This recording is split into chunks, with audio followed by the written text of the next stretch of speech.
I found my mother's diary tucked inside a crumbling hatbox in the attic. My hands trembled as I opened it. The entry was dated just days after my birth. She wrote that a man she trusted, the man I called Dad for 50 years, took me from my real parents' home. He told her they died in a crash, but her words screamed the truth. He made it happen. I sat on the dusty floor, the paper smelling of old roses and lies. He was due back from his golf game by dinner. I had only hours before I had to face him, to smile and call him father. I carefully tore out the page and hid it in my apron pocket. The rest of the diary I placed back exactly as it was. Downstairs, the kettle whistled. I went to make tea, my heart a cold, hard stone. I would play my part. But now, every word he said would be measured. Later, I heard his car pull into the driveway. His key turned in the lock. "Lena, I'm home," he called out, his voice so familiar it made me sick. I forced a smile and went to greet him. "How was your game, dear?" I asked. He patted my shoulder. "Good, good. You look pale. Everything all right?" I nodded, pouring his tea. "Just a little tired." But inside I was wide awake, remembering the diary's first line. He brought her to me today, said it was God's will. I knew then I was living a stolen life, and I would take it back. It was clear to me. I needed proof that my birth was documented elsewhere. The diary mentioned a town called Oak Creek. Maybe records existed there. I told Dad I was visiting a friend for the day. He frowned. "You never go out alone, Lena. Is something wrong?" His concern felt like a cage. I insisted, and he finally relented, but I saw the suspicion in his eyes. The bus ride was long. I clutched my purse, feeling the hidden diary page. At the Oak Creek Library, the archivist was a kind woman my age.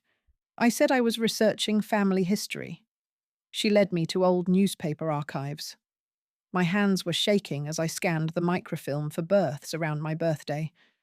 And there it was, a small announcement for a baby girl, Lena Marie, born to James and Eleanor Miller, my real parents. The print was blurry through my tears. I made a copy, my heart pounding. This was it. But as I turned to leave, I saw a man outside the library window watching me.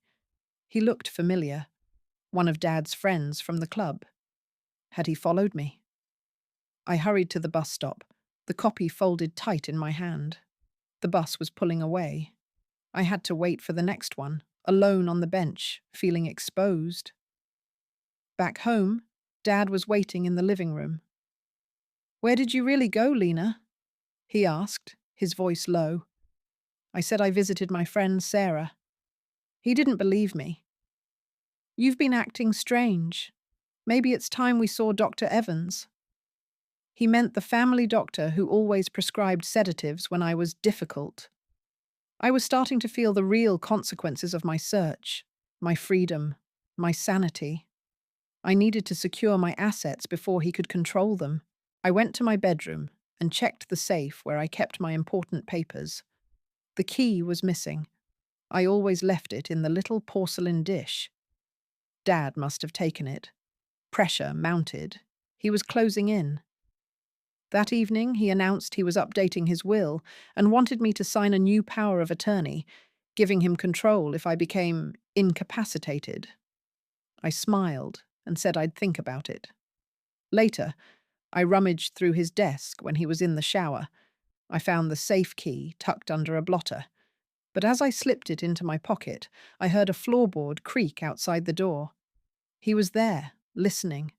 I needed a lawyer, someone he didn't know. Early the next morning, I pretended to go to the grocery store. Instead, I took a taxi to a law firm downtown. I brought the diary page and the birth announcement. The lawyer, a woman named Mrs. Gable, listened quietly. She said I had grounds to challenge my identity and his guardianship, but it would take time. I had to act before Dad forced me to sign anything. She advised me to open a separate bank account and move my savings.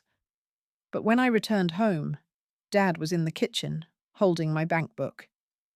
"Lena, you withdrew money today. Why?" His tone was sharp. I said it was for a donation. He didn't believe me. "From now on, I'll handle the finances. You're not well." The pressure was suffocating. I went to my room and called Mrs. Gable from my cell phone, whispering. She said to gather more evidence, any old photos, letters. I looked through her album and found a picture of Dad with a young couple I didn't recognize. On the back, it said, James and Eleanor, 1973, my real parents. He had kept it all these years. Why? I hid the photo in my Bible. But when I turned around, Dad was standing in the doorway. "Looking for something?" he asked, his eyes cold. I knew I had to move faster. I had to get to the safe and take my documents before he could stop me. That night, I waited until he was asleep. The house was silent. I crept to his study, the safe key cold in my hand. I opened it quietly.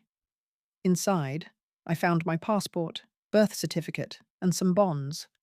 I took them all, stuffing them into a bag. But as I turned to leave, I saw a folded letter on top of his desk. It was from a private investigator, dated last week. The subject: Surveillance on Lena Miller. He had been having me watched. My blood ran cold. I took the letter too. Back in my room, I packed a small suitcase. I would leave tonight, go to a hotel. But as I zipped the bag, I heard his footsteps on the stairs. He was awake. My door handle rattled. "Lena, open up. We need to talk." I didn't answer. I looked at the window. It was 2 stories down. Then I heard a key turn in the lock. He was coming in. The door opened, and there was Dad, his face stern in the dim light of the hallway. "Lena, what are you doing with that suitcase?" he asked, stepping into my room. I held my bag tight against me. My heart was pounding so hard, it felt like it would jump out of my chest. I knew I had to leave right away, before he could stop me. "I'm going," I said, and my voice came out steady, which surprised me. He let out a short, cold laugh. "You're not going anywhere. You're confused and unwell. I'm calling Dr. Evans." He moved toward the phone on my nightstand. This was my only chance. I swung my suitcase, and it bumped his legs, making him stumble back with a grunt. I slipped past him into the hall. He reached out and grabbed my arm, his grip firm. "Let me go," I shouted, pulling away. For a moment, I saw fear in his eyes, something I had never seen before. He released me, but he stood in front of the stairs, blocking my way. "You don't understand what you're doing," he said, his voice low and threatening. I felt a sharp fear run through me. I backed toward the spare room. I remembered there was a window there with an old oak tree outside. I thought I could climb down. As I moved, my foot kicked something under the hall rug, a small metal box. I didn't have time to see what it was. I rushed into the spare room and locked the door behind me. He started banging on the door. "Open this door, Lena!" he yelled. I pushed the heavy dresser against it, my arms shaking from the effort. The window was stuck, but I forced it open. The tree branch was close enough. I tossed my suitcase out first, then climbed onto the windowsill. The rough bark scraped my hands as I lowered myself down. I dropped the last few feet and landed on the grass with a thud. I picked up my suitcase and ran toward the street without looking back. I heard the front door slam open behind me. Then, I heard his car start up down the street. He was coming after me. I ducked behind a neighbor's hedge, breathing heavily. My purse with the important papers was still in my hand. I needed to find a place to hide. I saw a bus stop a block away. and the last bus of the night was just pulling up. I ran as fast as I could, scrambling onto the bus as the doors hissed shut. I paid the fare and slumped into a seat, watching out the window. His car sped past the bus without slowing down. He didn't see me. I felt a wave of relief wash over me. I was safe for now. But as the bus moved away, I remembered something awful. I had left my cell phone on the nightstand. Now he had it. And he knew that I had the evidence with me. I stepped off the bus in a neighborhood I had never seen before. It was well past midnight, and the streets were dark and empty. I clutched my suitcase handle tightly. I needed a safe place to stay, somewhere my father wouldn't think to search for me. Up ahead, I spotted a small, shabby motel called the Willow Inn. I walked in and paid for a room using cash, so there would be no credit card trail. The man at the counter hardly glanced at me. The room he gave me was damp and had a strong smell of bleach, but it had a solid lock on the door and a telephone on the bedside table. That made me feel a little bit secure. I picked up the phone and called Mrs. Gable, the lawyer who was helping me. I explained everything that had happened with my father. She told me to stay right where I was and said she would send someone over in the morning with legal papers to get things started. After I hung up, I felt a small spark of hope. But right after that, a wave of fear washed over me. I felt completely alone and terrified. Every little noise from outside made me jump. I unzipped my suitcase and carefully checked all my important papers. I had a torn page from my old diary, a faded birth announcement, a photograph of my mother, and some savings bonds. I also had that letter from the private investigator. I read it again under the dim lamplight. It listed all my movements over the past week, including my visit to Oak Creek. My father had known my every step. I felt overwhelmed and shaky. He has so much money and influence, and he was desperate to keep control. I knew I had to protect myself and what was rightfully mine. I tucked all the documents safely under the mattress and tried to lie down and sleep. But I was too nervous to rest. Every time a car drove by, my whole body tensed up. In the early hours of the morning, I heard a sharp knock on the door. My breath caught in my throat. "Who is it?" I called out, my voice trembling. A man's voice replied, "Management, ma'am. There's an issue with your payment." The voice was unfamiliar, and it sounded too polished for this rundown motel. I didn't trust it one bit. I crept to the door and looked through the peephole. A man in a uniform stood there, but he looked too clean and well-dressed for this place. I stayed perfectly quiet and didn't make a sound. After a minute, I heard his footsteps as he walked away. But then I noticed a shadow shifting outside the window. Someone was still out there. My heart pounded. I grabbed my suitcase and my purse, ready to escape through the back door.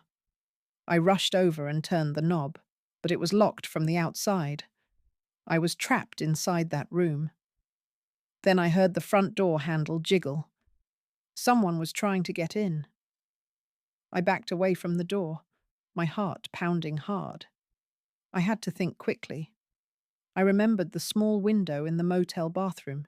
It might be my only way out. I rushed in and pushed the window open. It led to a narrow alley behind the building. I tossed my suitcase out first, then I squeezed through the opening. It was a tight fit, and I scraped my sides a little. I landed in a pile of trash bags, and the smell made me cough. I picked up my suitcase and hurried down the alley without looking back. I felt so scared, like a trapped animal. I came out onto the main street as the sun was rising. I needed to get to Mrs. Gable's law office, but it was miles away. I waved down a taxi and gave the driver the address. Inside the taxi, I checked my purse to make sure everything was there. My wallet and keys were safe. But then I noticed the bonds were missing. I must have dropped them in the motel room or during my escape. That was a terrible blow. Those bonds were part of my savings for my future. I felt a deep worry settle in my stomach. At Mrs. Gable's office, she met me in a quiet room. She had the legal papers ready for me to sign. They were to challenge my son's guardianship over me and to prove my real identity. But she warned me that without more evidence, it could be a long and difficult fight. My son would use all his money and connections to oppose me. I signed the papers, my hand shaking with anger. How could my own child do this over inheritance and control? Just as I finished, her assistant came in with a message. My son had filed a missing person report, claiming I was mentally unstable and a danger to myself. Now the police were searching for me. The situation was getting out of hand.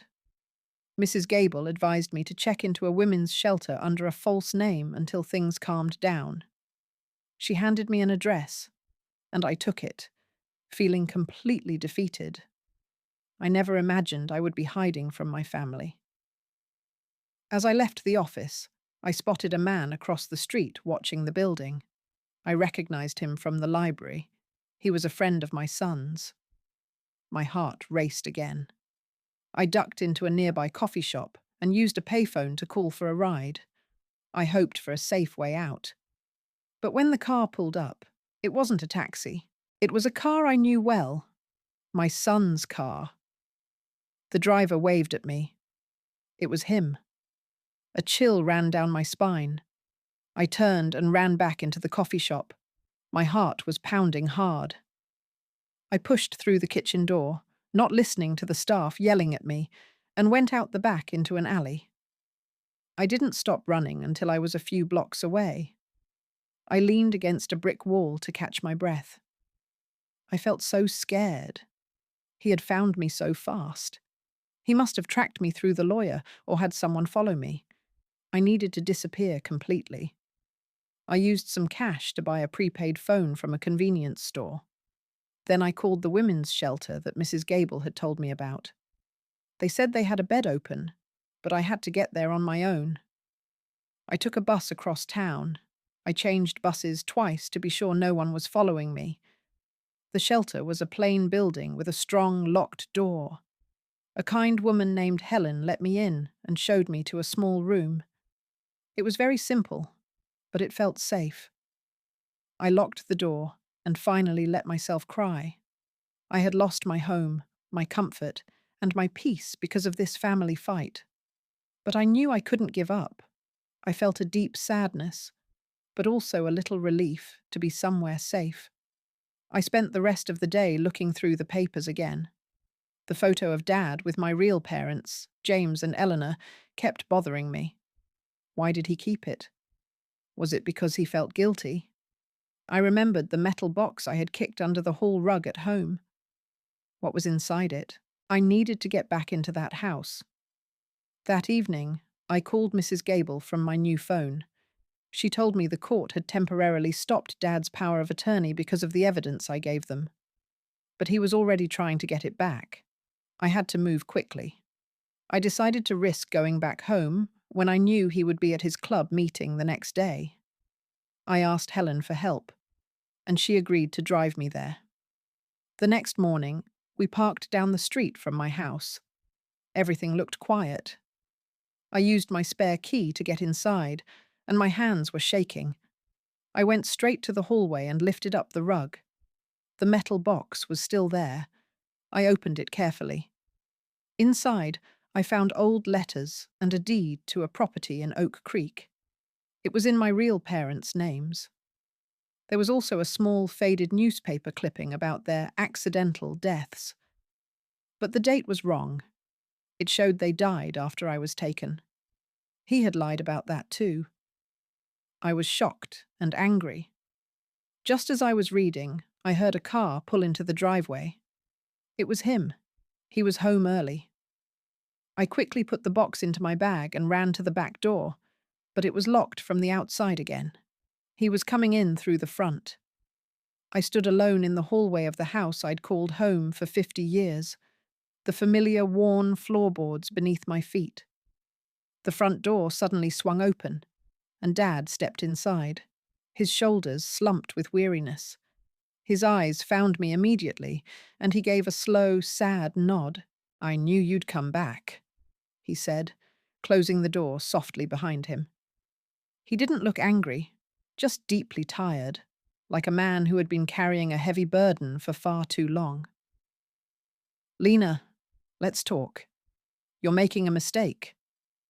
I clutched the cold, solid metal box tightly in my hands, feeling the weight of all the hidden papers inside. "What mistake?" I asked, my voice trembling slightly. "Keeping me from my real family? Letting them die?" His face turned pale. "I didn't kill anyone. It was an accident." But his voice wavered, and I knew in my heart there was more to the story. A mix of old anger and fresh hurt washed over me. This was my long-awaited chance to finally hear the truth. He sank heavily into the old armchair by the hall table, running a hand through his greying hair. "Your mother, my wife, couldn't have children," he began, his voice low. "We wanted a baby so desperately. When your parents, James and Eleanor, died, I saw a way. I took you to make her happy." It was a confession, but instead of bringing relief, it only deepened the ache in my heart. "And the accident?" I pressed, needing to hear it all. He looked down at his worn hands, unable to meet my eyes. "It was a car crash. I was there. I could have helped them, but I didn't." A cold chill ran through me. He had stood by and done nothing while my real parents died. I felt utterly betrayed and completely alone. Now I had what I needed. I turned to leave, my hand closing around the cool brass doorknob, but he stood up quickly and moved to block my path. "You can't go, Lena. If you call the police, I'll lose everything.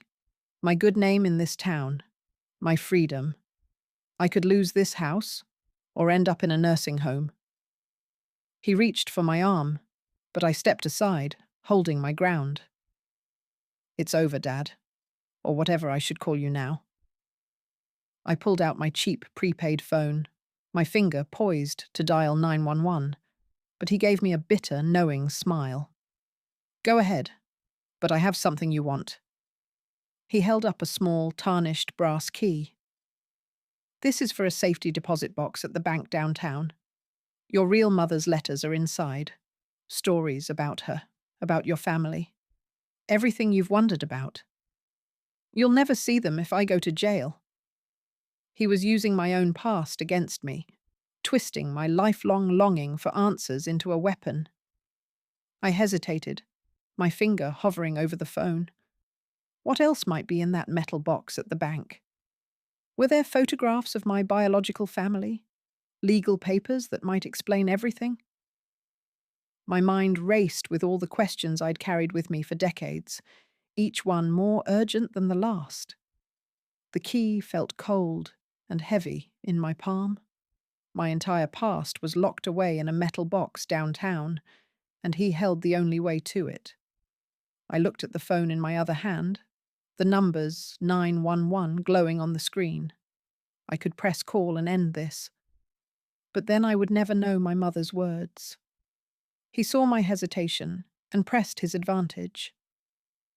"The bank opens at 9 tomorrow morning. We go together. You see the letters. And then we talk about what happens next. No police." It was a bargain with the devil, but I had no choice. I needed those letters. I lowered the phone. "All right," I said, my voice quiet. "We go tomorrow."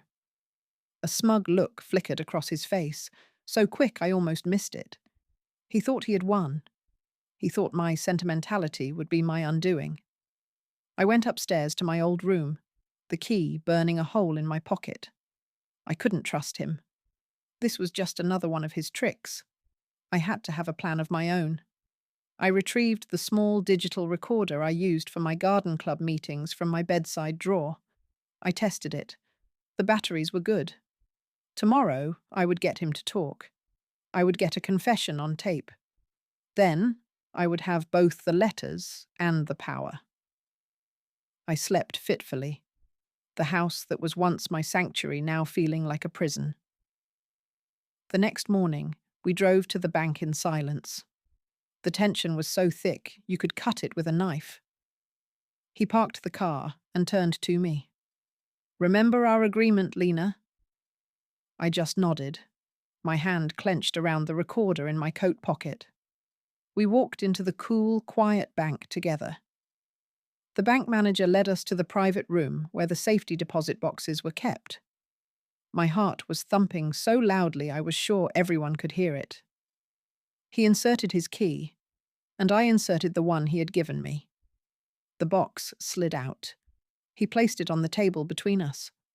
"There," he said, "your history." I opened the lid. Inside were a bundle of letters, tied with a faded ribbon, and a small, leather-bound book. My real mother's diary. I picked up the top letter, my hands trembling. The handwriting was elegant and flowing. It began, "My dearest Lena, today you smiled for the first time." A sob caught in my throat. This was real.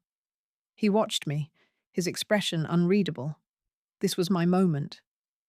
I subtly pressed the record button in my pocket. "Why did you really take me?" I asked, my voice barely a whisper. He sighed, a performance of regret. "I told you. For your mother. My wife. You told me you were there when they died. That you could have helped them." I kept my eyes on the letters, not on him, hoping he would keep talking. "It was a rainy night," he said, his voice low. "Their car went off the road. I was following them. I saw it happen. I called for help.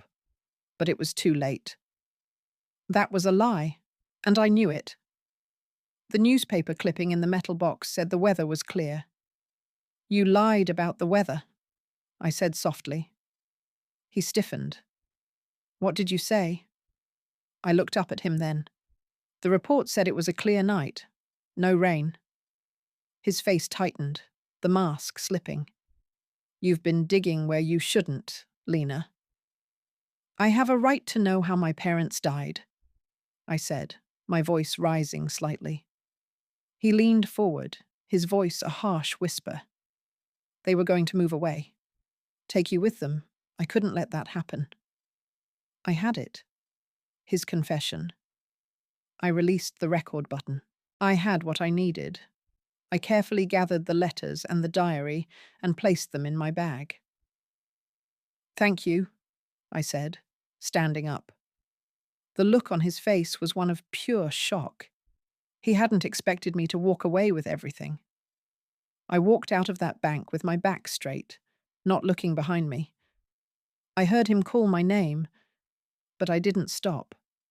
I crossed the street and ducked into a small cafe.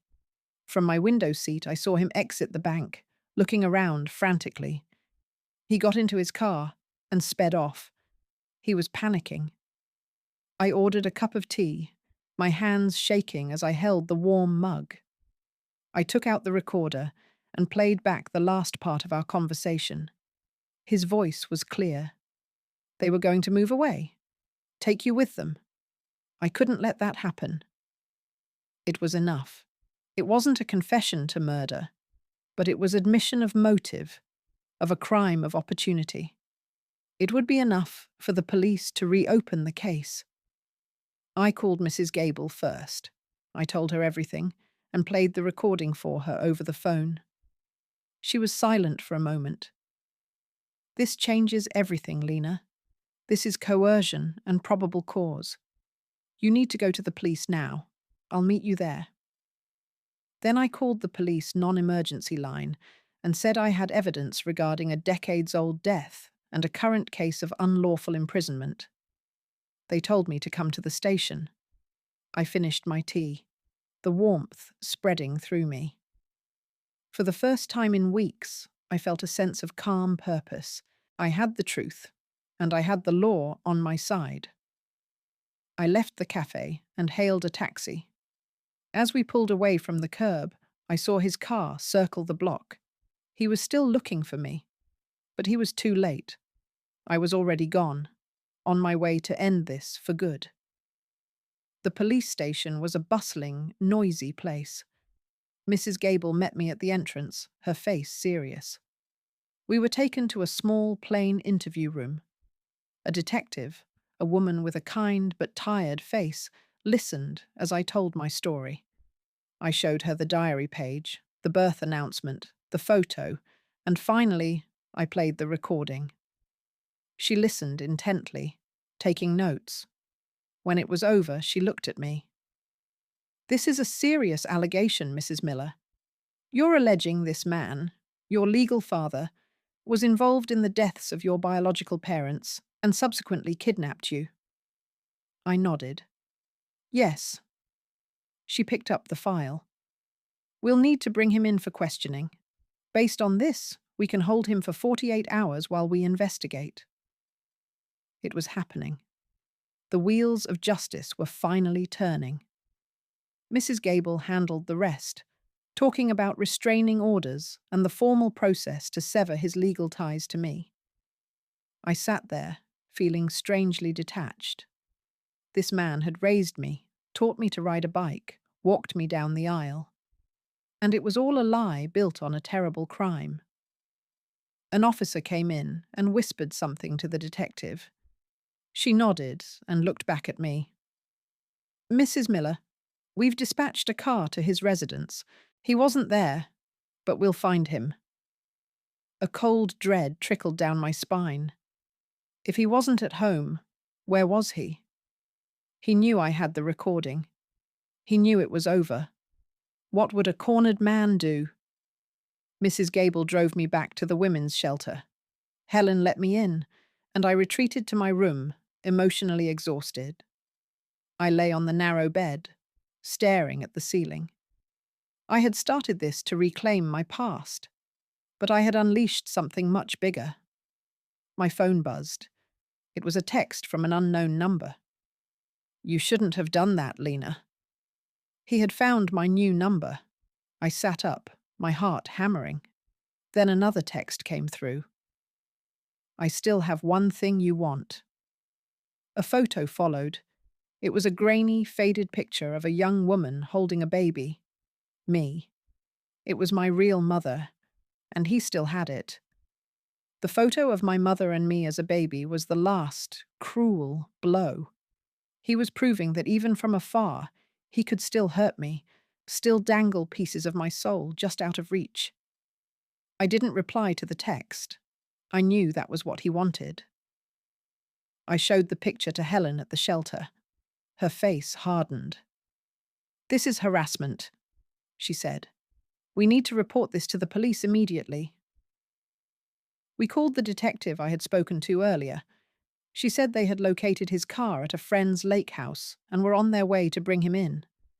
The text messages were added to the file against him. It was a small comfort. Later that evening, Mrs. Gable called with an update. The judge had granted a temporary restraining order, and the court had officially suspended all of his financial power over me, effective immediately. My accounts were mine again. It was a victory, but it felt hollow. I had lost my entire history and my sense of family. I spent the night reading my mother's letters. She wrote about her hopes for me, her dreams of watching me grow.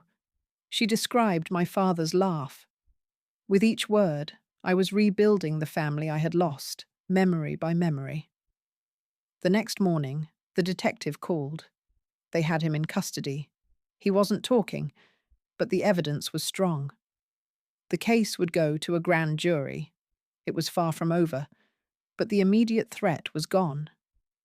I packed my few belongings. I couldn't stay at the shelter forever. Helen drove me to a quiet, residential hotel that Mrs. Gable had recommended. It was safe and clean. As I unlocked the door to my new, temporary home, I felt a profound exhaustion. The fight had drained me. But for the first time, the future was mine to shape. I placed the photo of my mother and me on the bedside table. I may have lost the man I called Dad, but I had found my mother, and that was a start. The silence in my new hotel room was heavy, broken only by the hum of the air conditioner. I had my freedom and my money back, but the legal battle was just beginning. Mrs. Gable called to say the arraignment was scheduled for tomorrow. He would plead not guilty, of course. I needed to stay strong through the process and make sure he faced consequences for what he did. But it was already taking a heavy toll. Every headline in the local paper felt like a public shaming, and I knew people in town were talking. The pressure mounted when a reporter showed up at the hotel, asking for a comment. I refused to speak, but his presence made me feel exposed and unsafe. I spent the day organizing my mother's letters, finding solace in her words. She described a small cottage they owned in Oak Creek, a place I never knew existed. This was a surprising development. Perhaps there was still a piece of my past I could reclaim. I called Mrs. Gable to ask about the property deeds I found in the metal box. She said we could petition the court to transfer any assets rightfully mine. As I hung up, there was a knock on my door. I peered through the peephole and saw a man I didn't recognize holding a large envelope. "Delivery for Lena Miller," he said. I didn't open the door. "Slide it under," I instructed. He did, and I picked it up. It was from his lawyer, a motion to dismiss the case, claiming I was coerced into making the recording and that my mental state was unstable. My hands trembled as I read the lies. Then my phone buzzed. It was the detective. "Lena, we have a problem. He's posted bail." He was out. The word echoed in my mind, making my skin crawl. Mrs. Gable explained that with his resources, he had managed to secure release, though he had to wear an ankle monitor and stay away from me. But a piece of paper wouldn't stop him if he wanted to hurt me. I now needed to secure the Oak Creek cottage before he could sell it or destroy any evidence there. I was losing my peace of mind. Every shadow in the hallway made me jump. The pressure came through a call from my bank. A hold had been placed on my accounts due to pending litigation, his doing, no doubt. I had little cash left.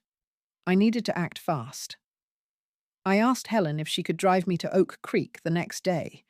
She agreed, her kindness a small comfort in the storm. That evening I pored over the property deed again. It was in my biological parents' names, and with them deceased, I should be the heir.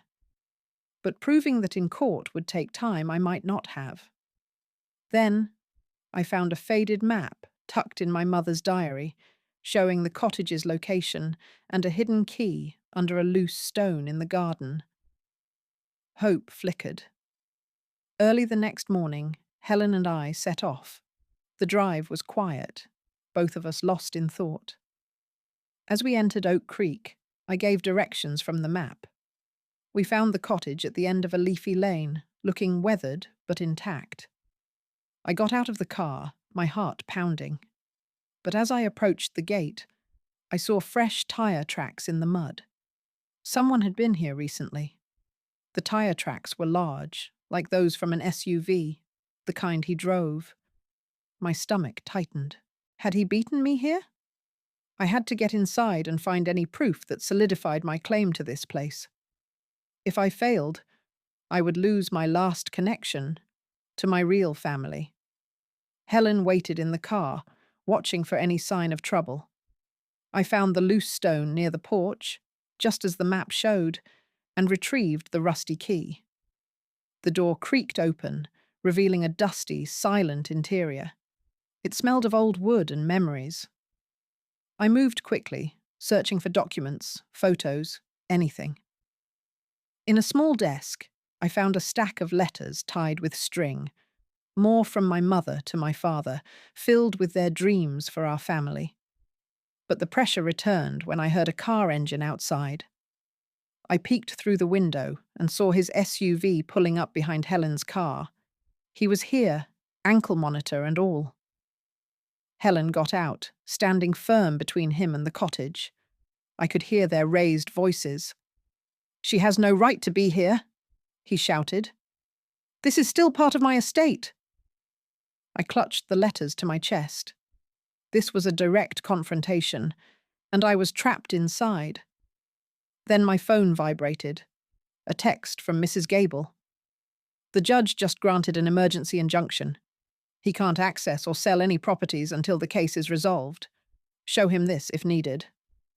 I took a deep breath and stepped outside, holding up my phone with the message displayed. His face turned red with fury. "This isn't over, Lena!" he spat, but he backed away toward his car. As he drove off, I noticed Helen staring at the cottage's roof. "Lena," she said quietly, "there's a camera up there." A small, discreet security camera was mounted under the eaves, pointed directly at the front door. He had been watching this place, probably for years. I now focused on securing the cottage and ensuring my privacy. I felt my sense of safety was gone. Even this refuge felt violated. Helen helped me find the camera's wires and disconnect them. Inside, I continued searching and found a locked trunk in the bedroom. Using tools from Helen's car, I pried it open. Inside were photo albums, my baby clothes, and legal documents, including my original birth certificate and my parents' wills, naming me as sole heir. This was the proof I needed. The pressure eased slightly, but back at the hotel, Mrs. Gable warned me that his lawyer was filing appeals, trying to delay the trial. The legal fees were mounting, and with my accounts frozen, I had to dip into my emergency cash. That night, I couldn't sleep. I kept thinking about the camera. Had he seen me take the letters? Did he know what I found? Then, I received a call from the detective. "We reviewed the footage from the cottage camera. It shows him visiting multiple times over the years, but the recent files are corrupted. However, we found something else. A ledger in his home safe, detailing payments to a private investigator to track you since you were a child." This was bigger than I thought. He hadn't just taken me. He had been erasing my past all along. I thanked the detective and hung up, feeling a cold resolve. The next morning, I received a registered letter. It was a subpoena to appear for a deposition in his civil suit against me for defamation. He was turning the tables, and I had to face him in a room full of lawyers. The deposition was set for 3 days from now. I had to testify under oath about everything: the diary, the recording, my parents' deaths. I needed to stay calm and factual, not let him rattle me. It would be emotionally painful. Reliving the betrayal would be agony. Mrs. Gable prepared me, role-playing questions his lawyer might ask. The pressure was immense. I knew they would try to paint me as confused or vengeful. The night before, I barely slept, going over my notes again and again. On the day, Helen drove me to the law office where it was held. The room was sterile, with a long table and stenographer. He was there, sitting across from me, his expression cold. His lawyer started with gentle questions, then turned sharp. "Isn't it true, Mrs. Miller, that you've always been jealous of your father's attention?" I kept my voice steady. "No, that's not true." They played the recording, picking apart every word. Then his lawyer presented a document, an old family photo of him holding me as a baby, claiming it proved his paternal love. But I noticed something in the background, a calendar on the wall, clearly showing a date after my parents' reported death. He couldn't have taken that photo when he said he did. I pointed it out quietly. "That calendar shows the month after James and Eleanor died. If I was with you then, when did you actually take me?" The room went silent. His lawyer stammered, asking for a recess. As we left the room, Mrs. Gable squeezed my hand. "That was brilliant, Lena." But outside, he approached me, his voice a low growl. You think you've won? I have one more card to play. He handed me a faded envelope. Read it, then decide if you want to ruin me. The envelope felt thin and brittle in my hands. He stood there, watching me with a smug certainty that made my skin crawl. I had to know what was inside, but I wouldn't give him the satisfaction of reading it in front of him. I turned and walked away, clutching the envelope to my chest. Back in my hotel room, I locked the door and sat on the edge of the bed. My hands trembled as I carefully opened it. Inside was a single sheet of paper, a letter written in a handwriting I didn't recognize. It was from my mother, my real mother, Eleanor. Dated just a week before she died, it was addressed to him. I know what you're planning, it read. If anything happens to us, know that we've left everything to Lena. But she must never know the truth about her conception. It would destroy her. My breath caught. What truth? The letter hinted that my biological father might not be who I thought, that there was some secret about my birth. Was this his way of shaking me? To make me question everything I had fought for? Pursuing this might cost me my own sense of identity, unraveling the very foundation I was rebuilding. The pressure was immediate. My phone buzzed with a text from Mrs. Gable. The deposition is adjourned, but his lawyer is pushing for a psychological evaluation of you. They're claiming emotional instability. I felt the walls closing in. He was using this letter to undermine my credibility. I read the letter again, looking for clues.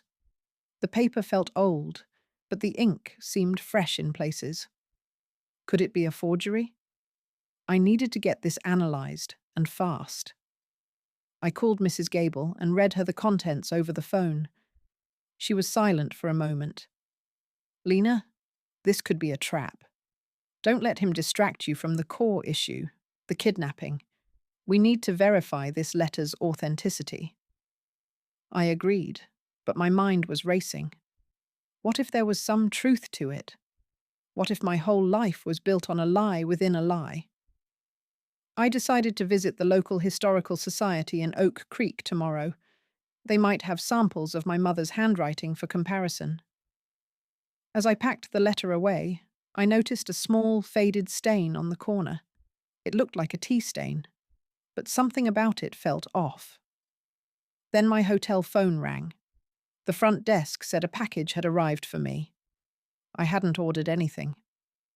I went down to check, and there was a small box with no return address. Inside was a single dried rose and a note. Some secrets are better left buried. I stood in the hotel lobby, holding that dried rose, its petals crumbling between my fingers. The note was typed, anonymous, but I knew it was from him. He was playing mind games, trying to scare me into dropping the case. I knew what I had to do. Authenticate that letter and prove it was a forgery, or I might lose everything in court. The emotional toll was heavy. Every doubt he planted felt like a betrayal of the mother I was only just getting to know. Mrs. Gable arranged for a handwriting expert to examine the letter, but it would take a few days. In the meantime, I couldn't sit still. I drove to the Oak Creek Historical Society, hoping to find archives with my mother's writing.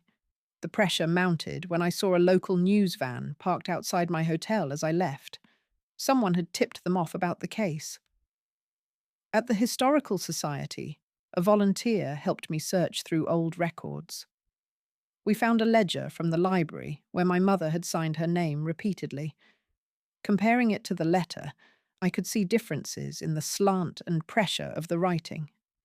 My heart lifted. It might be a fake. But then the volunteer mentioned something offhand. You know, we had a break-in here a few months back. Some files were disturbed, but nothing seemed missing.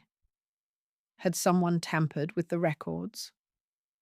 I thanked her and left, feeling uneasy. Back in my car, I checked my phone. Mrs. Gable had sent an email. His lawyer filed a motion to include the letter as evidence of your mother's alleged instability. We need to counter this quickly. I started the engine, but it wouldn't turn over. The battery was dead. I tried to call for help, but my phone had no signal. I was stranded in a nearly empty parking lot as the sun began to set. Then I saw a car slow down as it passed, its windows tinted dark. It circled around and came to a stop behind me. The car idled behind me, its headlights glaring in my rear-view mirror. I locked my doors, my heart pounding. After a moment, the driver got out. It was Helen. "Lena, I saw your car from the road and thought you might need help," she said, her face concerned. I let out a shaky breath and unlocked the door. She used jumper cables to get my car started. "What are you doing out here alone?" she asked. I explained about the Historical Society and the letter. She listened, then said, "You can't let him get to you. He's desperate." We drove back to the hotel in convoy. I needed to stay focused on the handwriting analysis and not let his threats throw me off course. It cost me my peace of mind. Every shadow seemed threatening, and I was draining my savings on legal fees and car repairs. The pressure was relentless. When I got back, there was a voicemail from the detective. "Lena, we've hit a snag. The private investigator he hired has disappeared, and without his testimony, some of the coercion claims are harder to prove." I felt a wave of frustration. Was he always one step ahead? That evening, I spread out the letter and the ledger copies on my hotel desk, studying them under the lamp. The more I looked, the more convinced I was that the letter was forged. But why would he go to such lengths? Then I remembered the stained corner. I dampened a cloth and gently dabbed at it. The stain smeared, and underneath I could see a faint line of text that had been erased. Copy to J.M. J.M. James Miller, my real father. This wasn't the original. It was a copy, and someone had altered it. This was the proof I needed that it was tampered with. I took photos and emailed them to Mrs. Gable. Just as I hit send, my hotel room phone rang again. It was the front desk. "Mrs. Miller, we have a visitor for you. A Mr. Smith says it's urgent." I didn't know any Mr. Smith. I told them to send him away. But a minute later, there was a knock on my door. Through the peephole, I saw a man in a suit holding a briefcase. "I have information about your parents," he said. I didn't open the door. "Who are you?" I called through the wood. "My name is Arthur Smith. I was your father's, James Miller's, lawyer," he replied. My breath caught. James Miller, my real father. I had to hear what he had to say, but I couldn't trust him blindly. I asked him to slide his identification under the door. He did. A business card from a firm that had closed down years ago. I called Mrs. Gable on my cell and put her on speaker. "I have a man here claiming to be James Miller's lawyer," I said. She advised caution, but said to listen if I felt safe. I cracked the door open, keeping the chain on. The man was elderly, with kind eyes. "I've been trying to find you for years," he said. "James and Eleanor left a will, but it was suppressed. The man you call Dad, he threatened me into silence. I aimed to get this evidence and use it to strengthen my case. The emotional turmoil of uncovering more painful truths about the past was the price. The pressure was immense. If this was real, it could change everything.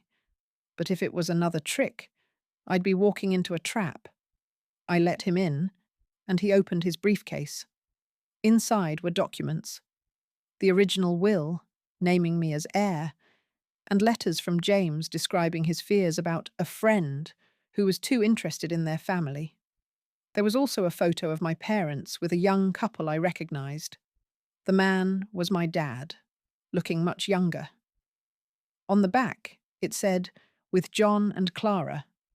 But John was the name of the man I called Dad. Why would he use a different name?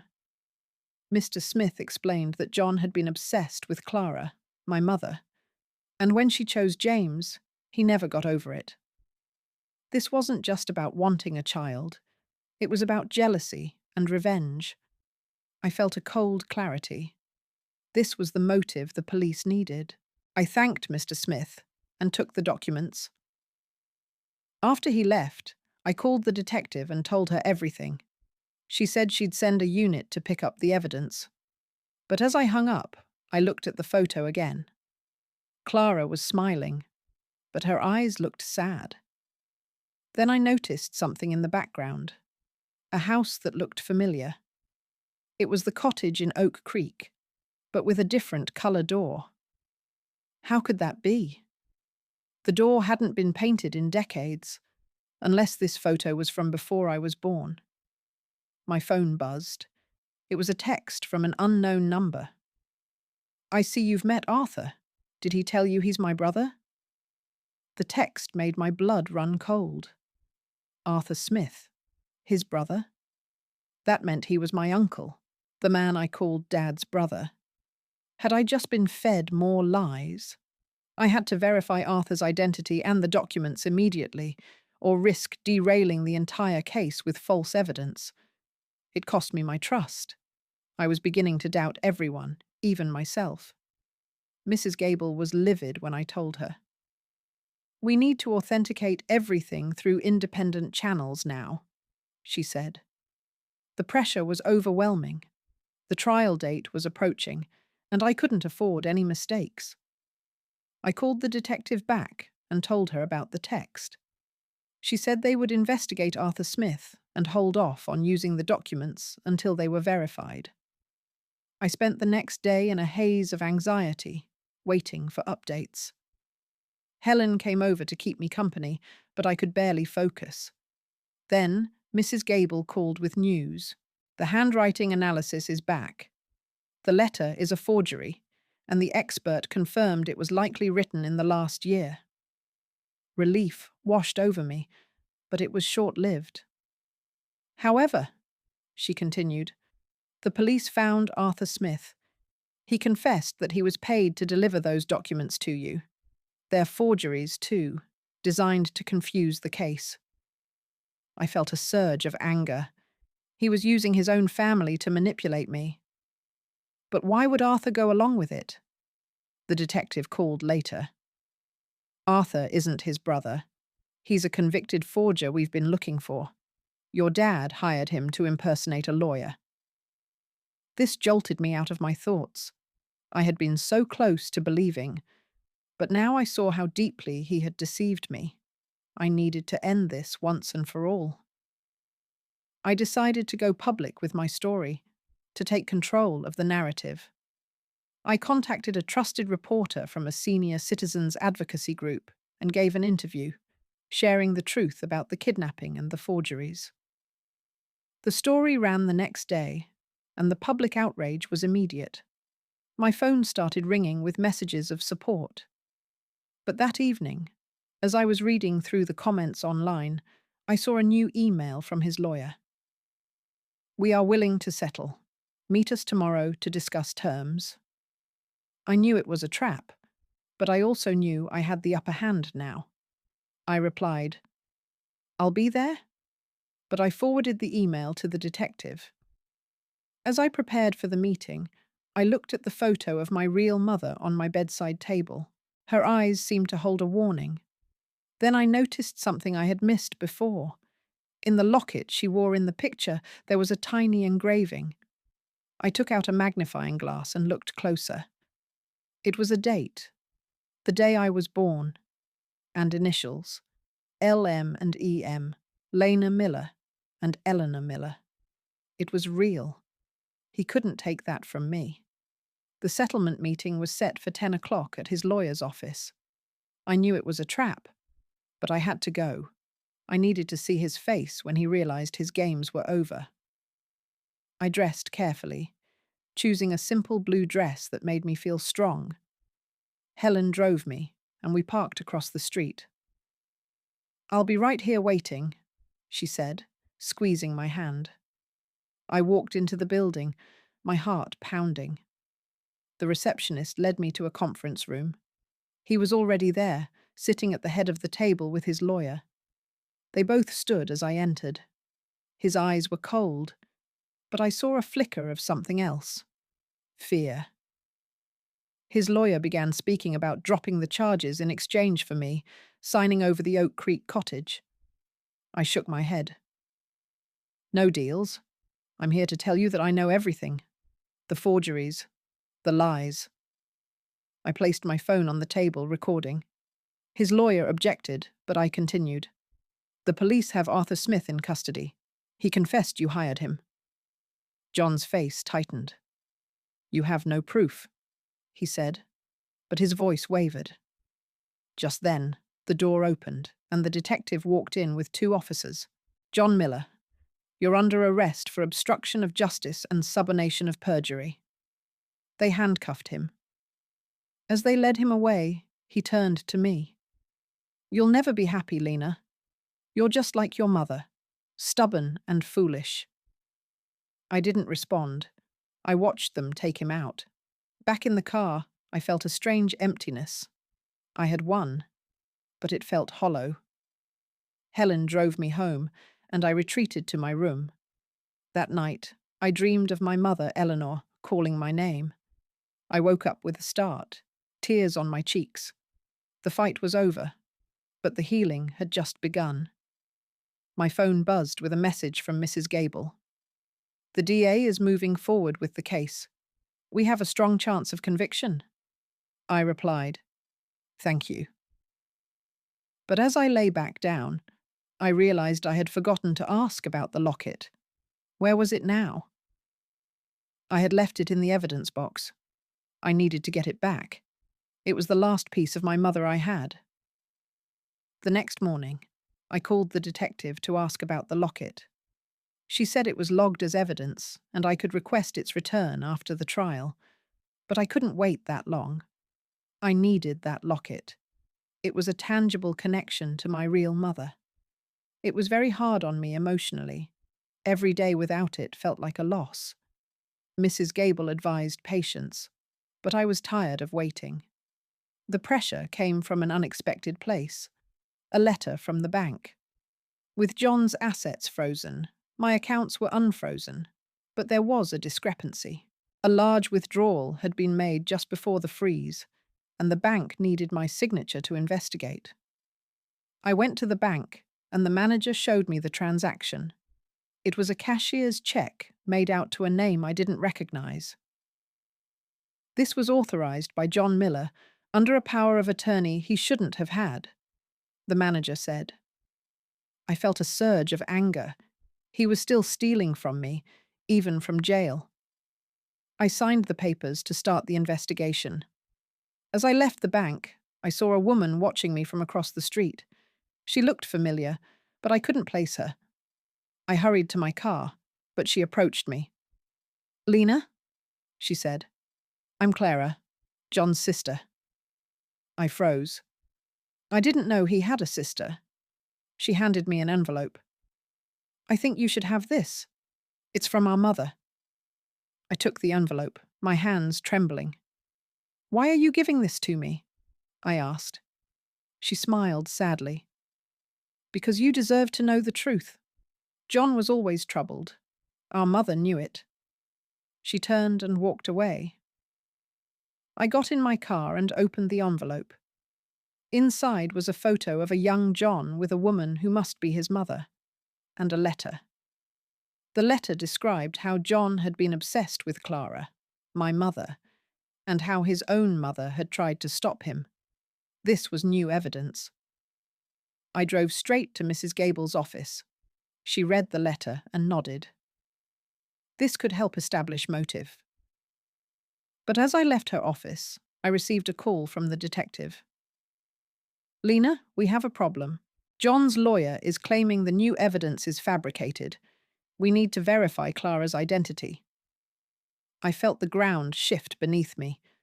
Was Clara real or another trick? I spent the next day verifying Clara's identity.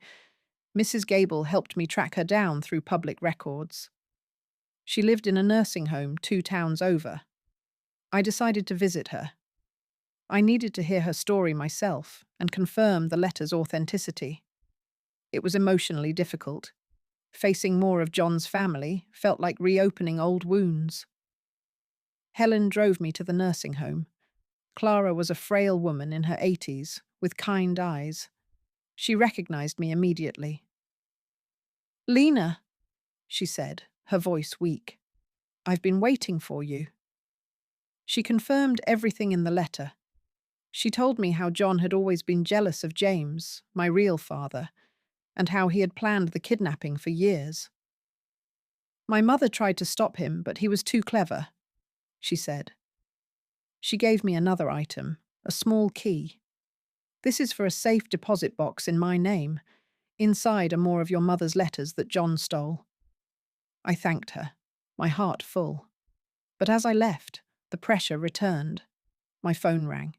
It was the detective. "John has attempted suicide in his cell. He's in the hospital under guard." I felt a mix of pity and anger. Was this another manipulation? I went to the bank with the key and opened the safe deposit box. Inside, I found a bundle of letters and a journal. My mother's journal from before I was born. I took them back to my hotel and began reading.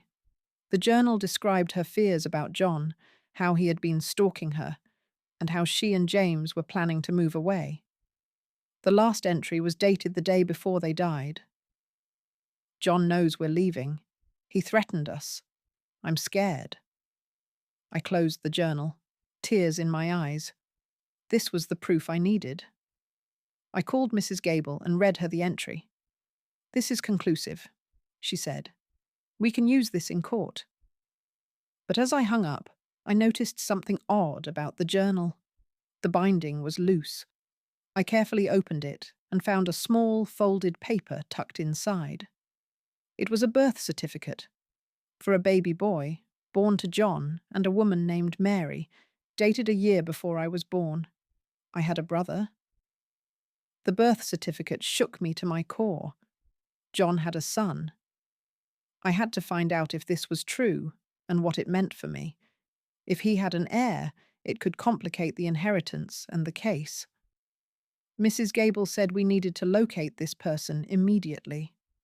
The emotional toll was overwhelming. I thought I knew all the secrets. But this was a new layer. I spent the day searching records online and with Mrs. Gable's help. We found that the boy, named Michael, had been put up for adoption shortly after birth. John had never acknowledged him. The pressure mounted when I received a call from the hospital. John was asking to see me.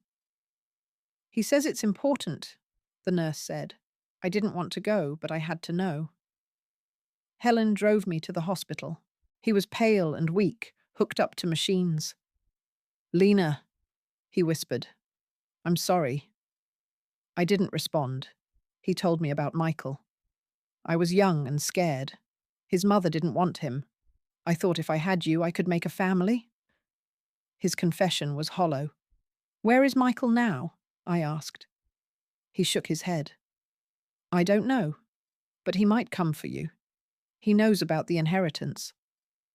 A chill ran down my spine. Was this a warning or another threat? I left the hospital feeling uneasy. Back home, I continued the search for Michael. Mrs. Gable found an adoption record. He was adopted by a family in another state and had a normal life.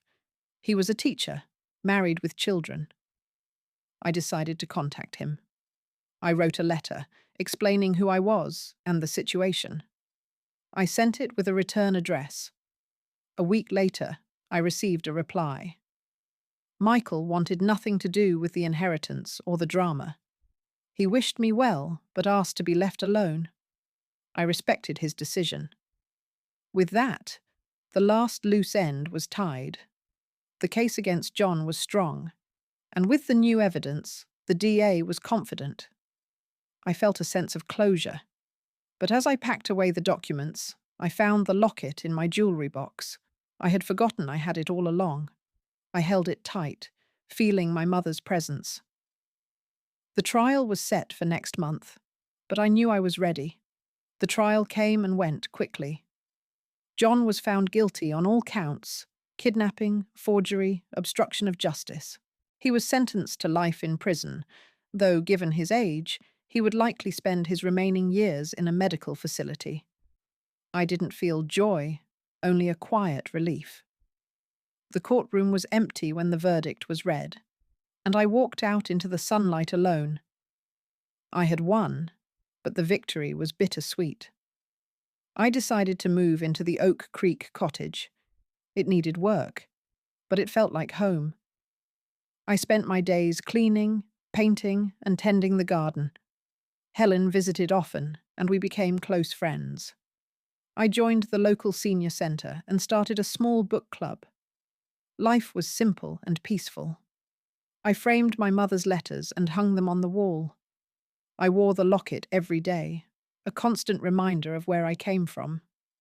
One afternoon, I was sitting on the porch, watching the birds, when a car pulled up. It was Mrs. Gable. She had come to check on me. "You look happy, Lena," she said. I smiled. "I am." We drank tea and talked about nothing important. After she left, I went inside and looked at the photo of my parents on the mantel. They were smiling, finally at peace. I knew I had honoured them by reclaiming my life. The past was done, and the future was mine. I picked up a pen and started writing my own story, for the first time, in my own words. The sun set behind the hills, casting a golden light through the window. I was home,